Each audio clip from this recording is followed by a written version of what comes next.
కల్పించాడు నిన్ను. నువ్వు కల్పించావు ఈ సృష్టినంతా, యథార్థంగా లేదు కదా. కాబట్టి ప్రకృతి నీ పిండాండం, ఇది పిండాండం. పిండం అంటే ఇది ఏది జ్ఞానము ప్లస్ 24 కొంత భాగమే కలుపుకున్నది, ఇది పిండం. మరి అండం ఉంది కదా, అండం అంటే సూర్యుడు, చంద్రుడు, గ్రహాలు, నక్షత్రాలు, గెలాక్సీలు, ఇవన్నీ అండాలు. ఇవన్నిటిని అండం అని ఎందుకన్నారంటే, ఈ స్పేస్లో నా శక్తి ఒకటి ఉంది. నా శక్తి ఏం చేస్తుందంటే అన్నిటిని తిప్పాలి, తిప్పకపోతే అవి పడిపోతాయి. సూర్యుడు కానీ, చంద్రుడు కానీ, గ్రహాలు కానీ అన్నీ తిరగాలి. ఎవడు నేను తిరగను అని కూర్చుంటాడో వాడు కింద పడిపోతాడు. ఎట్లా తిరుగుతారు వీళ్ళందరూ? ఎవరో ఒకళ్ళు తిప్పాలి కదా వీళ్ళని. నా శక్తి ప్రతి దాంట్లో పెట్టాను నేను. నీలో ఎట్లయితే జ్ఞానం అనేటువంటి దాంట్లో నీ లోపల పెట్టానో అట్లా ఇప్పుడు నీ దగ్గర ఏముంది? ఒక జ్ఞానం ఉంది, ఒక జ్ఞేయమైనటువంటి 24 తత్వాలు ఉన్నాయి. నా ప్రకృతే కదా జ్ఞేయం అని సముష్టిగా చెప్తున్న దాన్ని. అది నీకు పంచభూతాలు అష్టవిధ ప్రకృతులుగా ఉంది. అదే ప్రపంచంలో ఎట్లా ఉంది? భూమిలాగా, అంబస్లాగా, అనలంలాగా కదా. గాల్లో వేడి ఉంది, ఎక్కడి నుంచి వచ్చింది కదా. వాయువులాగా, ఆకాశంలాగా. అవి కాక అక్కడ అవ్యక్త మహత్తత్వ అహంకారం, ఇక్కడ మనస్సు, బుద్ధి, చిత్తం. అవే ఇవి. వాటిలో ఇది మినీ, అది ఇది మైక్రో, అది మ్యాక్రో, అంతే తేడా. అట్లా ఉన్నాయి ఈ 2 ప్రకృతులు. వీటిని విడదీసేస్తే ఉన్న పరమాత్మ నువ్వు అవుతావు. ఇది మొత్తం కలిసి బ్రహ్మాండం. అది తిరుగుతోంది. ఎట్లా తిరుగుతోంది అంటే, ప్రతి దాంట్లో ఒక శక్తిని పెట్టాను, ఒక భూతాన్ని పెట్టాను. భూతం అంటే పంచభూతాలు, 8 భూతాలు అనుకో. పంచభూతాలు అంటే మళ్ళీ ఇబ్బంది. ఉన్నది 8 ఉంటే ఏమ్మా అయ్యా, ఉన్నది 8 ఉంటే 5 భూతాలు మనకు కనపడుతున్నాయి, 3 భూతాలు కనపడాలి అంతే. అవి కూడా ఊహిస్తే కనపడతాయి. కాబట్టి 8 భూతాలు ఉన్నాయి. 8 భూతాల లోపల నీ దగ్గర ఎట్లా జ్ఞానం అనేటువంటిది ఒకటి ఉందో అట్లా వాళ్ళ దగ్గర కూడా ఉంది. దాన్ని దేవుడు అన్నాను. ఎందుకంటే జ్ఞానం నా అంశే కదా. నేను దేవుడిని అయితే అది కూడా దేవుడు కావాలి కదా. దాని భూతం ఏదైతే ఉందో అది భూతం అన్నాం. ఒక భూతము, ఒక దేవుడు, ఇద్దరున్నారు అక్కడ. భూతం నీకు కనపడుతుంది, అది వసతి, వాడు దివ్యతి, వాడు ప్రకాశిస్తాడు. ఇదేమో కనపడుతూ ఉంటుంది. అందుకే సూర్యుడు సూర్యదేవుడు, సూర్యనారాయణుడు కదా. భూమి దేవత. అందులో దేవత పార్ట్ ఏది? భూమి ఏది? భూదేవి. నమస్కారం పెట్టుకుంటున్నావు కదా. అంటే దేవి ఎవరు ఇందులో? అందులో ఉన్న చైతన్యం, నీలో ఉన్న చైతన్యం దేవుడు. అదిగా వాడికే కదా ఇప్పుడు అహం బ్రహ్మాస్మి అని చెప్పింది మేము. వీడిని బ్రహ్మాస్మి అంటలేదు. వాడికే నువ్వు బ్రహ్మవిరా, నువ్వు పరమాత్మవిరా. నువ్వు జ్ఞానాన్ని పరమాత్మ అనుకుంటే మెల్లగా ప్రజ్ఞానం దగ్గరికి వాడే తీసుకుపోతాడు. ఇది నేను కాదనుకో. అందుకే మొట్టమొదట నీకేం చెబుతాడు? అన్నమయ కోశం నువ్వు కాదు, ప్రాణమయ కోశం నువ్వు కాదు, మనోమయ కోశం నువ్వు కాదు, ఆనందమయ కోశం నువ్వు కాదు అని చెబుతున్నాడు కదా. ఈ కోశాలకి షడూర్ములు ఉన్నాయి. షడూర్ములు అంటే ఒక ఆనంద కారణ శరీరానికి శోకమోహాలు. ఎప్పుడైనా దుఃఖం వచ్చింది అంటే కారణ శరీర ధర్మం అది. ఆకలి దప్పులు ఉన్నాయంటే సూక్ష్మ శరీరానికి ధర్మాలు, ప్రాణకోశానికి ధర్మం. చావు పుట్టుక ఉంది అంటే అన్నమయ కోశానికి ధర్మాలు. కాబట్టి స్థూల శరీరానికి చావు పుట్టుకలు, సూక్ష్మ శరీరానికి ఆకలి దప్పులు. అందుకే సూక్ష్మ శరీరం ఉంది కాబట్టి చచ్చిన వాడికి తద్దినం పెట్టాల్సి వస్తుంది. ఆకలి దప్పిగా ఉంది వాడికి. వాడికి ఉంది మరి. అన్నం పెడుతున్నాను, నీళ్ళు ఇస్తున్నాం కదా. తద్దినం ఒకరోజు ఎందుకు పెడుతున్నాం అంటే సంవత్సరం, వాడికి సంవత్సర కాలం, మనకి సంవత్సరం అయితే వాడికి ఒక్కరోజు అవుతుంది కాబట్టి. అన్నీ డీకోడ్ అవుతాయి చూడు. దీనికి చావు పుట్టుకలు, అన్నమయ కోశానికి చావు పుట్టుకలు అంటే స్థూల శరీరానికి. సూక్ష్మ శరీరానికి ఆకలి దప్పులు, కారణ శరీరానికి శోకమోహాలు, షడూర్ములు. జ్ఞానానికి ఏం రోగం లేదు. కాబట్టి నీవు నేను చచ్చిపోతాను అని నీకు అనిపించింది అనుకో, ఓ చచ్చిపోయేది అన్నమయ కోసం కదా, జ్ఞానం చావదు కదా, నేను ఎందుకు చస్తాను అనుకో, నీకు చావు వల్ల భయం పోతుంది. అది నువ్వు కాదని నిర్ణయించుకో అమ్మా, అంతకంటే ఏం లేదు. పెద్దలు చెప్పేది నా ఇతి అనుకోమంటారు. నేతి అంటే ఏమిటి? నా ఇది కాదు. ఏది కాదు? ఇది నేను కాదు కదా. అట్లాగే ఆకలి అయిందనుకో, వెనక పసి అనకుండా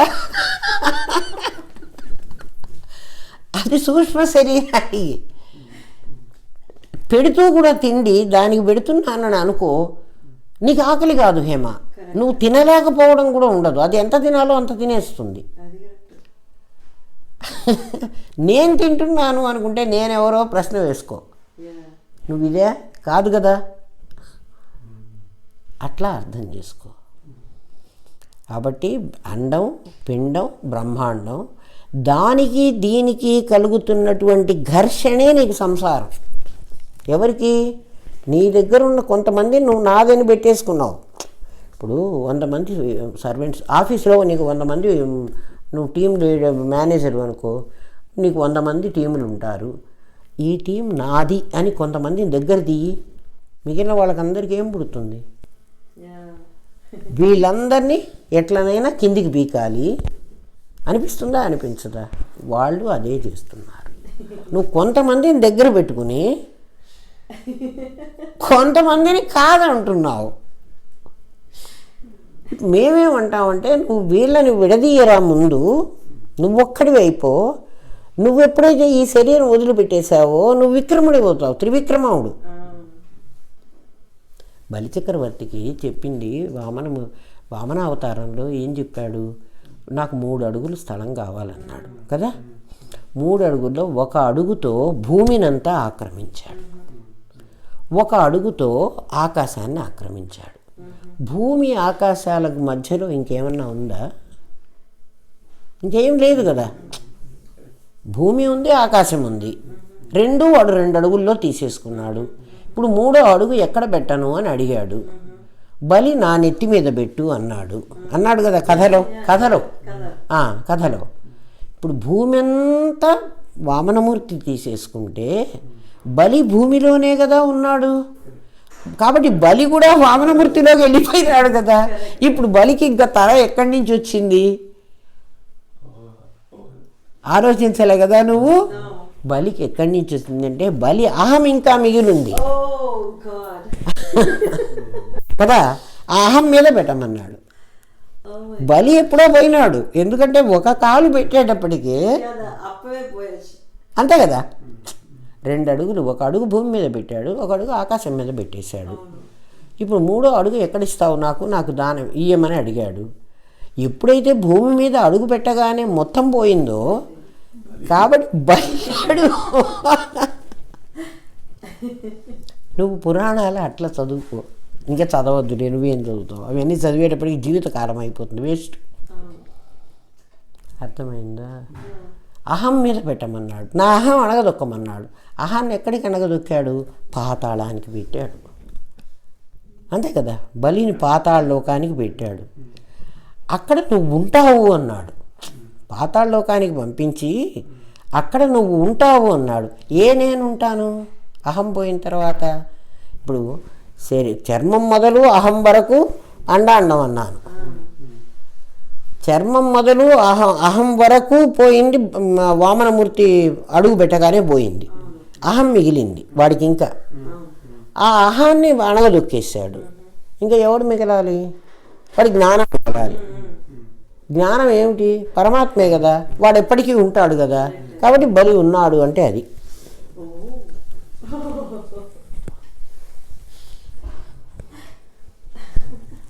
ఏకం విజ్ఞానేన సర్వం విజ్ఞాతం భవతి. ఒక్కటి తెలిస్తే నీకు అన్నీ తెలుస్తాయి అన్నాడు.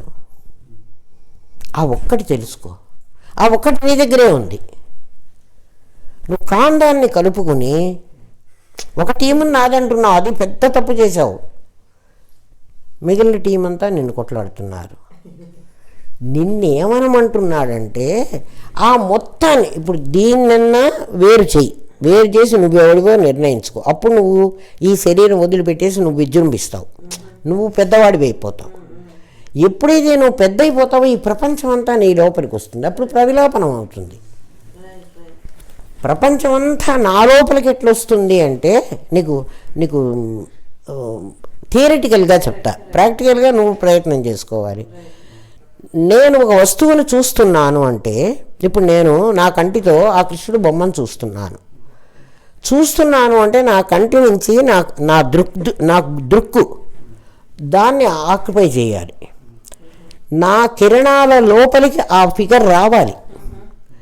ఇప్పుడు నా కిరణాలు దాన్ని ఆవరిస్తే అది పెద్దదే, నా కిరణాలు పెద్దవే తప్పకుండా.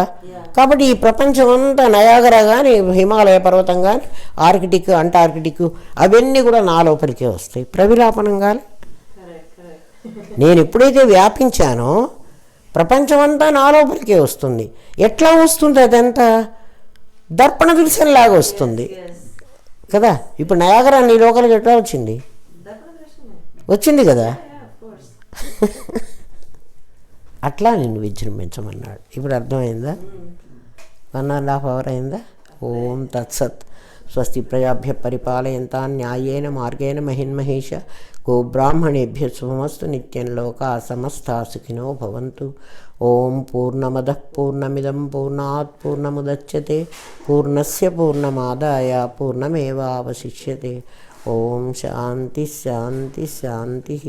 ఓం నమో బ్రహ్మాదిభ్యో బ్రహ్మ విద్యా సాంప్రదాయ కర్తృభ్యో వంశ ఋషిభ్యో గురుభ్యో నమో మహద్భ్యః. సర్వోపద్రవరహిత ప్రజ్ఞానఘనః ప్రత్యగర్థో బ్రహ్మైవహమస్మి బ్రహ్మైవహమస్మి బ్రహ్మైవహమస్మి.